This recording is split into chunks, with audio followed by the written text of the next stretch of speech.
240. Sniffed. When all was said and done, the kin hunt had been a bigger ordeal than both Rain and Amelia had anticipated.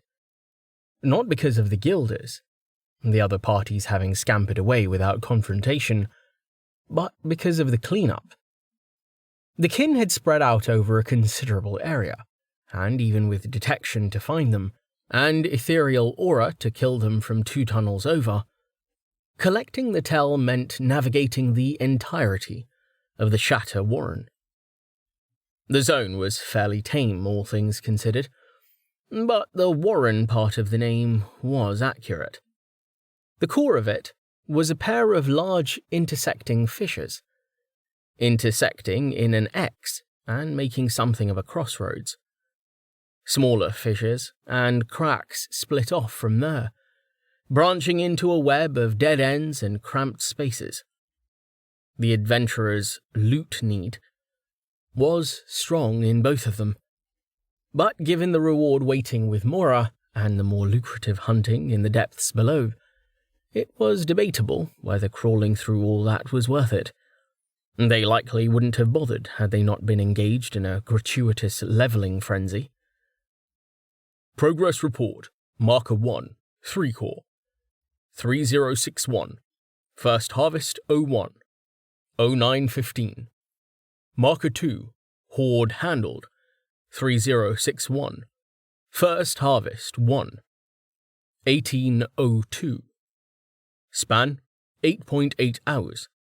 Character.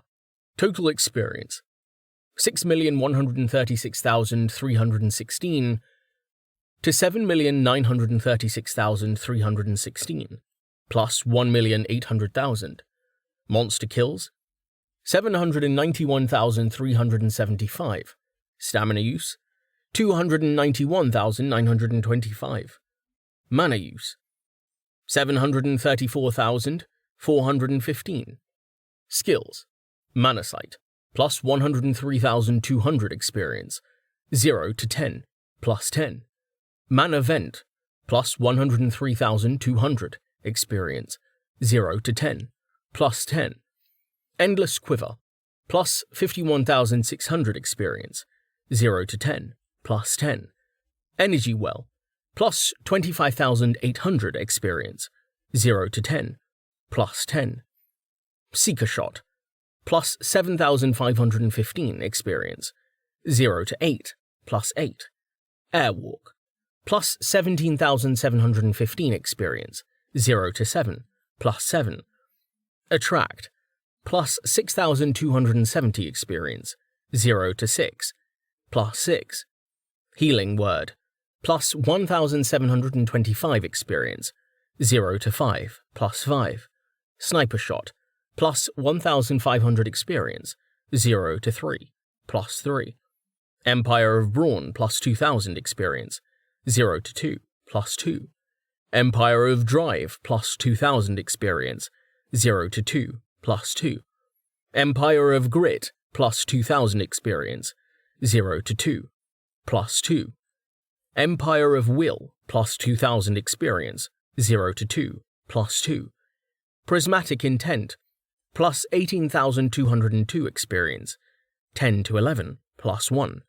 Ranged Arsenal, plus 340 experience, 0 to 1, plus 1. Bleeder Shot, plus 100 experience, 0 to 1, plus 1. Multi-Shot, plus 70 experience, 0 to 1, plus 1. Piercing Shot, plus 25 experience, 0 to 1, plus 1. Drilling Shot, plus 20 experience, 0 to 1, plus 1. Heavy Armor Inventory, 0 to 1, plus 1.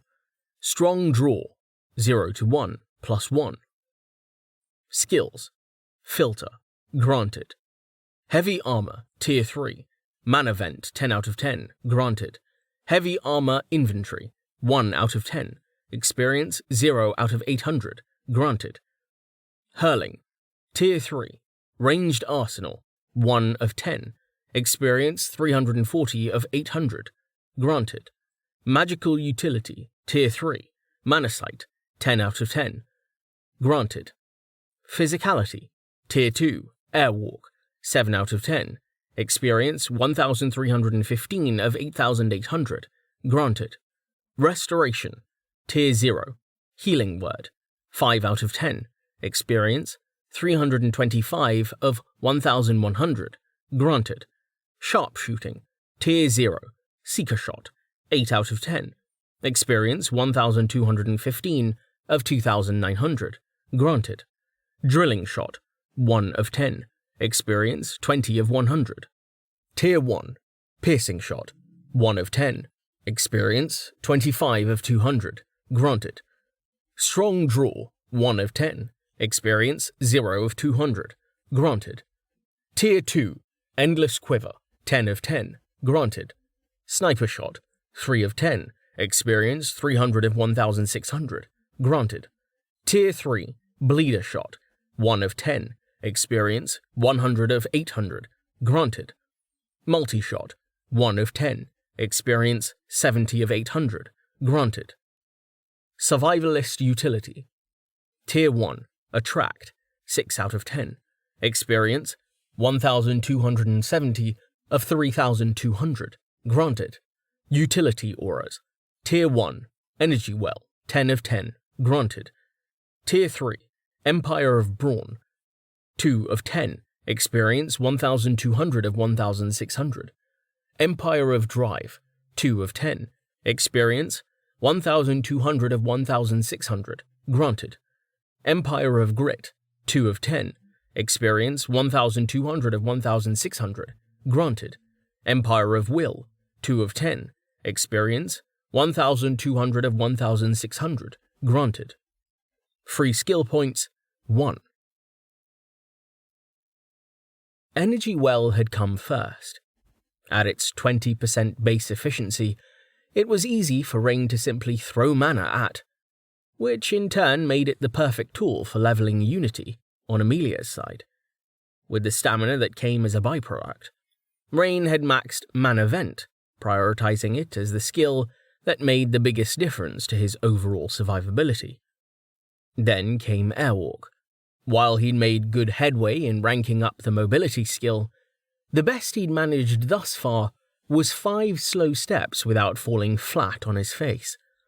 It didn't feel like much, despite knowing his rate of improvement to be utterly astounding. Most who took the skill never managed more than a step or two at a time, taken to maneuver in the heat of battle, or when jumping a wide chasm or something. Amelia was an outlier, able to walk calmly at silver, while some gold plates struggled to run, and even she hadn't learned in the space of an afternoon. His rapid progress would probably have made her feel like punching him in the head, had she not known how much work had gone into his preparations. And those preparations were important. The contrast couldn't be more apparent comparing Airwalk and Attract. He hadn't allocated a skill cradle for the latter, and while ranking it had been a simple matter of spamming, that only resulted in increasingly aggressive peltings by the objects he was attempting to call. Attract wasn't supposed to be trivial in learning or anything, but it was on the level of other common magic like Firebolt, not even remotely in the same difficulty league as Airwalk. Only after pausing to assign it to a cradle had he made a breakthrough. With the spell untangled, a whole world of nuance had spread before him. He discovered the ability to vary the force on individual objects, even in mid-pull, and thus discovered the trick to not getting a mouthful of gravel. You had to ramp down the speed at the very end. It was like how an express elevator had to slow to avoid overshooting the desired floor. It still took practice, but he wouldn't have even known it was possible without the skill isolated in its cradle, let alone had a hope of weaving the mana flows through his armor's interference. Speaking of mana flows, Mana Sight was a trip. Leveling it had been as simple as flipping on the active mode, boosting it with Channel Mastery, then leaving it running. With each rank, his vision had become clearer and clearer, until he could see in mana better than he could in light. Flows was definitely the correct word. Outside the soul, essence was all fields and zones, with various flavours and colours. Mana was much more active, streaming through the patterns of skills and, when cast poorly, leaking gaseously to join the ambient mana. Weather was an apt analogy for ambient mana, essence being better likened to climate. The facet of mana sight that mattered most to Rain was its impact on his cast quality. The fuzzy view he'd gotten from mana manipulation, then refined through study of essence, had been taken to the next level. It did diddly squat for stamina-using skills like Airwalk, but for his spells, it was as if a missing puzzle piece had slotted into place. He could not only see the patterns, but could begin to understand them. Commonalities stood out. Similarities in sections of function, subroutines could be studied, identified, and reverse-engineered. The path to custom skills wasn't open, but he could see the first step up the mountain. The first step of many. It was like staring at an arcane snippet on MSDN and contemplating rewriting the entirety of Windows. Oh, the things I'd fix. Rain chuckled at the audacity of the thought, spinning a conjured arrow through his fingers. He was presently idle, even his ram scoops on pause, as he rested beside Amelia on the shore of the subterranean lake. She was either working on her own answer to ram scoops, or had already gone to bed. He'd already finished his own work and slept, leaving keeping watch as his only obligation. The small cavern felt cozy and magical, warmly lit by the golden glow of radiance that painted their armour. At rank 13 and well off the beaten path, it was the perfect place to rest before the sprint back to 3-core. Essence hung thick in the air, bubbling up from tiny cracks in the lake bed that extended beyond the range of detection. Not enough for him to steal it from Amelia, though. With his latest ram scoop updates and their roving, he was actually doing okay despite his obscene mana usage. Amelia wasn't. She'd been awakened far longer than he had, and thus benefited from a stockpile of naturally purified essence, but she'd burned through it all.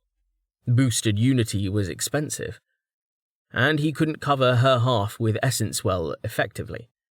50 mana a second, about what he could send at full efficiency, was nothing. It was about the same as her winter-boosted regeneration.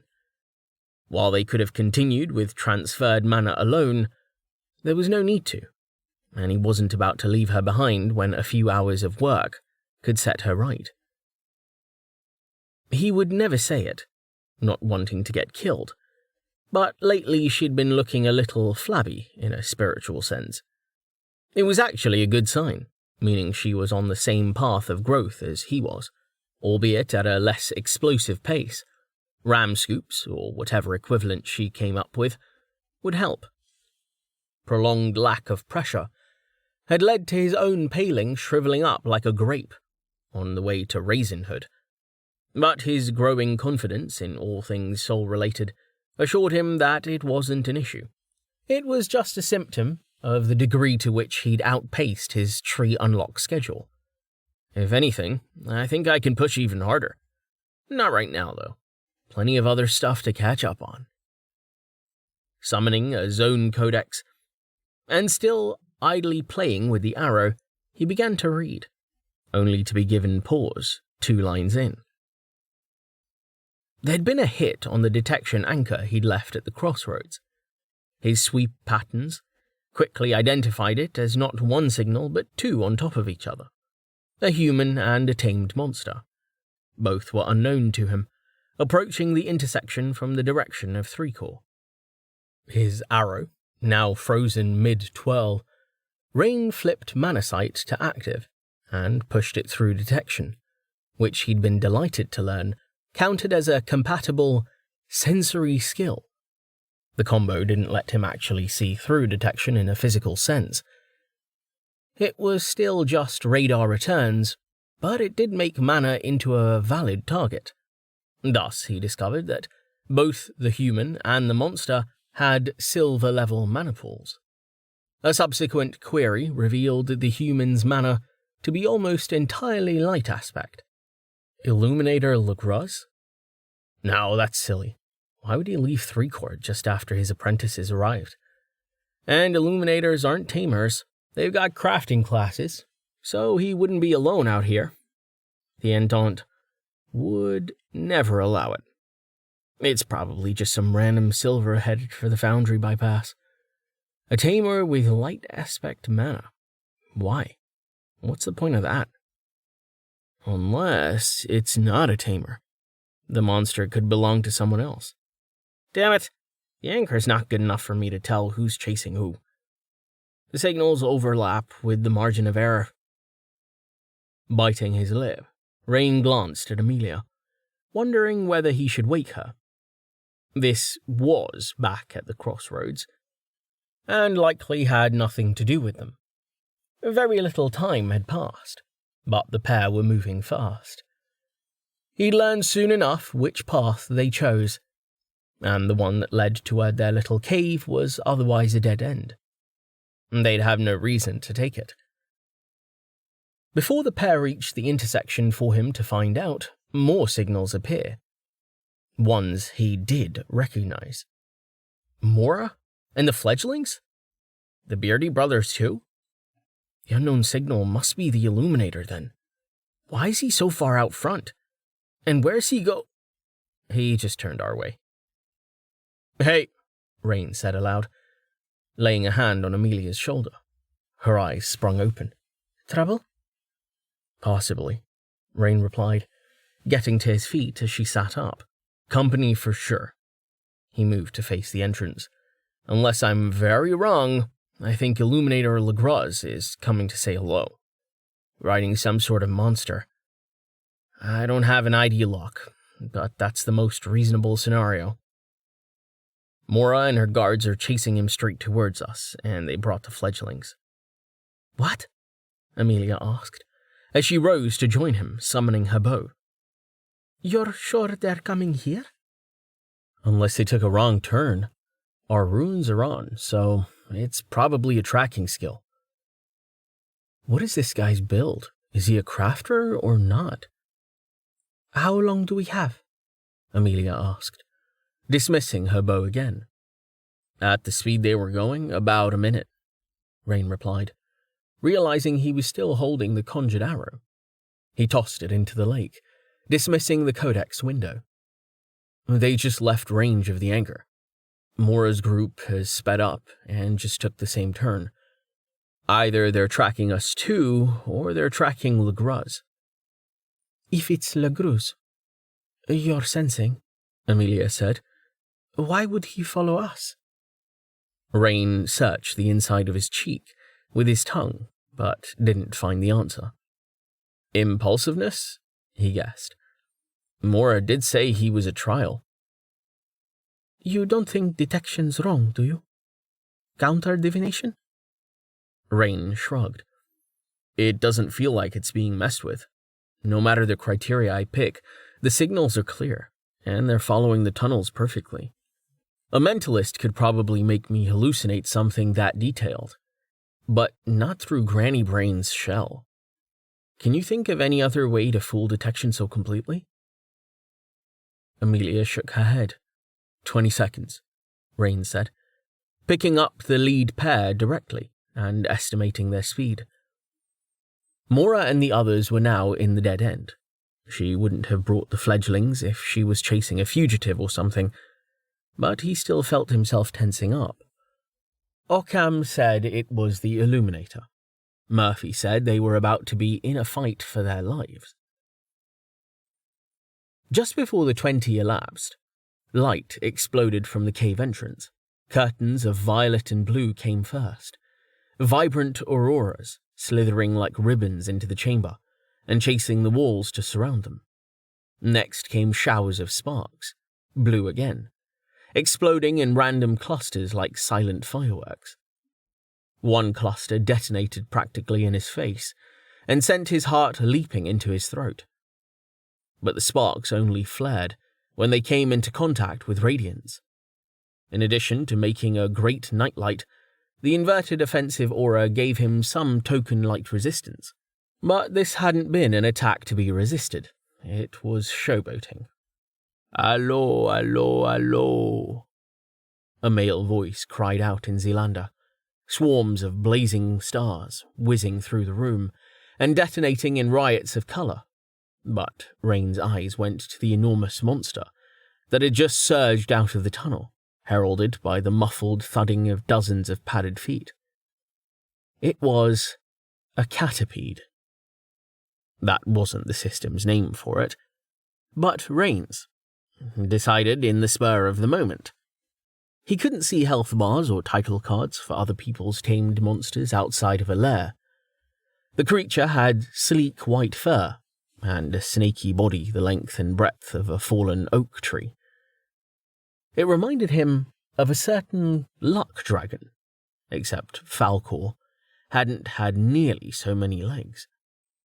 The monster's head was assuredly more cat-like too, with triangular ears, inquisitive feline eyes, and an adorably pink boob.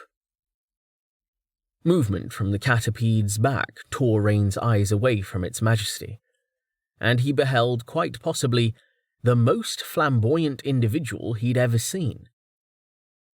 Illuminator Legras, for there could be no doubt at this point, wore a bedazzled white and blue jacket, open at the chest to reveal a shirt so puffy and white that Rain momentarily thought the man was smuggling a sheep. He stood upon the catapede's saddle, posed in a perfect Y. Tassels dangling from the arms of his jacket dripped glowing blue droplets, reminding Rain of those LED strings meant to evoke icicles. His hair was blue too, styled in luxurious waves. As much as one might expect jewellery, however, he wore none. Not that it was needed. His pale skin seemed to sparkle like freshly fallen snow. In contrast to all that ostentatiousness, the man's soul was nothing special. It had the liquid lustre that marked him as silver, and its strength was nothing to sneeze at, but he and Amelia were stronger. Legras was a crafter, despite the catapede he was linked to, and unknown tracking skill he'd used to find them, and whatever else. Rain could just tell. A second passed, then two. The man kept up his pose as lights swirled around him, looking at the ceiling as if waiting for something. The catapede licked its lips, bored. Unsure if he was expected to clap, Rain glanced at Amelia, then cleared his throat. "Greetings of the light?" "May it shine eternal," Legras hooted, his soul radiating pure elation as he hopped down to land with poise that was ruined by his rapid rush forward. Coming to a stop with his face uncomfortably close to Rain's chest, the Illuminator closed his eyes and inhaled deeply before straightening and laying the back of a hand to his forehead with a satisfied sigh. "That's the stuff." "Did he just sniff me?" "Excuse you?" Amelia said, stepping forward protectively. "Who are you, and what do you want?" "No, no, no," the man snapped. Literally, he snapped his fingers with each word. "I know who I am. The question is, who are you? You are a mystery, I say. The most delicious mystery. When I learned I had missed you, my very heart shattered, and it was all I could do to gather my sleepy words and convince that dreadful woman to let them accompany me. Your presence is so clean. I've never felt such order as that which wafts from you. It is as cool and pure and simply—" He choked, stricken, now laying his other hand on his forehead. "Where the volcano is heat and motion, you are an unending torrent, yet smooth as... Words fail, and you, that spell you are using to link yourself to him, beauty and strength, I must create. Of course he can see unity. Drat. No point turning it off now. The colours, which had toned down slightly, flared back to vibrancy as the man raised his hands. Seeming to draw threads of light from his tassels, he began weaving them into an image. He drew a stream, then a waterfall, plunging into a perfect reproduction of the lake behind them. So fantastic and utterly ridiculous was the show that Rain actually missed Mora and Bryce as they entered the chamber. The Entente leader's voice shook him out of it. "Hello again, Mouse, Tiger," Mora said, looking worn as she negotiated her way around the catapede.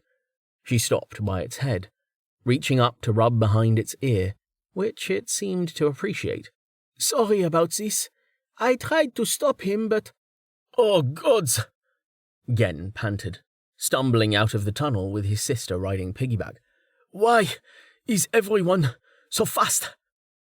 "Why are you so slow?" said one of the bearded Entente officers, as the two of them entered. Never having learned their names, Rain temporarily dubbed them Leftbeard and Rightbeard. They both bore the same tower shields they'd held previously, but were now further burdened by a fledgling apiece. Remezo and Latrell were promptly set down beside Bryce, all of them looking uncomfortable. They'd been carried the whole way, clearly, leaving them windswept, but unwinded. "Stamina," Gen gasped, pleadingly, motioning to Amelia, who responded with energy well, excluding everyone else with her borrowed copy of IFF. The difference did not go unnoticed, judging from the curious looks of the other fledglings. They all looked down, clearly wondering why they weren't affected, nor did the base action go unnoticed by the Illuminator. "Magnificent!" Legraz screamed, abandoning his artwork, which was shockingly good for how little time he'd been working on it. Dancing on his toes with excitement, he rushed over to Amelia, and it was Rain's turn to feel protective as she was subjected to the sniff. "A flawless cast," he exclaimed, as Rain interposed himself. The Illuminator backed off easily enough, now struggling to remain standing as he alternated hands to the forehead. "Smooth, smooth, smooth." "Really, I am sorry," Mora said with a tired sigh. "Legraz, one of these days, I'm just going to let you go out on your own. Getting yourself mauled might actually be what it takes for you to wise up. My job would be a lot easier if something chewed your legs off." "You worry too much," Legraz said, waving a hand dismissively. "We saw an area monster on the way, and I have Pitter-Patter to protect me." "Pitter-patter?" Rain mouthed, as the catapede stretched, lustrously, the motion travelling along its body like a wave. All the fledglings stepped back except for Nim, who was inching closer, fingers extended toward that luxurious fur. "And why do you think there weren't any monsters, huh?"